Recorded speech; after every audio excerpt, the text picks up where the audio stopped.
আগমনকালের দ্বিতীয় সপ্তাহ শুক্রবার।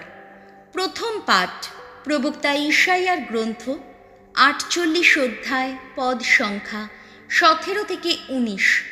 আমার আদেশ যদি মন দিয়েই শুনতে তুমি। তোমার মুক্তিদাতা ইসরায়েলের সেই পবিত্র জন স্বয়ং ভগবান এখন এই কথা বলছেন। আমি তোমার ঈশ্বর স্বয়ং ভগবান। আমি তোমাকে সেই শিক্ষা দিয়ে থাকি যে শিক্ষায় তোমার মঙ্গল হবে। যে পথে তোমার চলা উচিত আমি তো সেই পথে তোমায় নিয়ে যাই। আহা, আমার আদেশ যদি মন দিয়েই শুনতে তুমি, এতদিনে মহানদীর মতোই গভীর শান্তি পেতে তুমি। সাগর তরঙ্গের মতোই তোমার ধর্মিষ্ঠতা হতো অফুরান। তোমার বংশ এখন ছড়িয়ে থাকতো বালু রাশির মতো। তোমার সন্তান সন্ততি হতো বালু কণার মতোই অগণিত। আমার চোখের সামনে থেকে তাদের নাম নিশ্চিহ্ন করা হতো না কখনো, মুছে ফেলাও হতো না কখনো। প্রভুর বাণী। শাম সঙ্গীত ধুয়ো। প্রভু, যে তোমার অনুসরণ করে সেই পাবে জীবনের জ্যোতি। ধন্য সেই মানুষ দুর্জনের মন্ত্রণায় যে চলে না, পাপীর পথে যে পাড়ায় না পা, বসে না বিদ্রূপ স্বভাবী মানুষের সভায়। ধন্য সেই মানুষ ভগবানের বিধানই যার আনন্দ, তার বিধানই যে নিশিদিন জপ করে। ধুয়ো।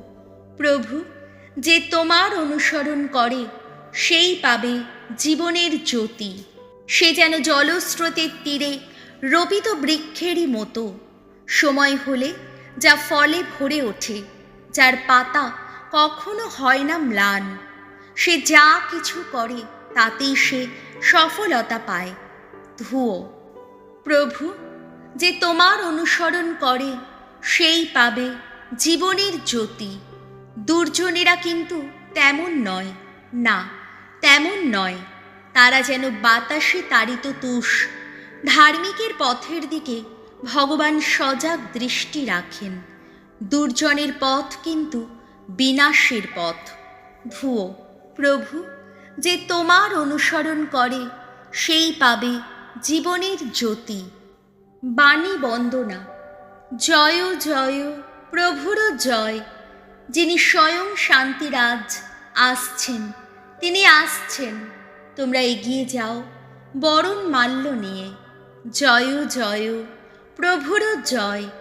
মথি রচিত মঙ্গল সমাচার 11 অধ্যায়, পদ সংখ্যা 16 থেকে 19।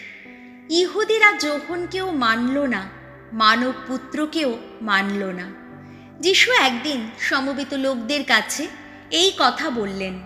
এদিকে এ প্রজন্মের মানুষেরা তাদের কথা কিভাবেই বা বর্ণনা করব। তারা তো হাটে বাজারে বসে থাকা সেই বালকদেরই মতো, যারা সঙ্গী দলকে ডাক দিয়ে বলে, তোমাদের জন্যে আমরা বাঁশি বাজালাম, তবুও তোমরা নাচলে না। শোকের গানও গাইলাম, আর তবুও তোমরা বুক চাপড়ে কাঁদলে না। তার মানে যোহন এলেন, তিনি না করলেন আহার, না করলেন পান। আর লোকেরা কিনা বলছে ওকে একটা অপদূতে পেয়েছে। মানব পুত্রও এলো, সে কিন্তু আহারও করলো, পানও করলো।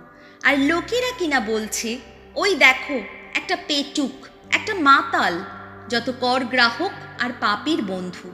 আসলে ঐসব প্রজ্ঞা কিন্তু সার্থক বলে প্রমাণিত হয় তার সমস্ত কাজেরই মধ্য দিয়ে। প্রভু যিশুর মঙ্গল সমাচার।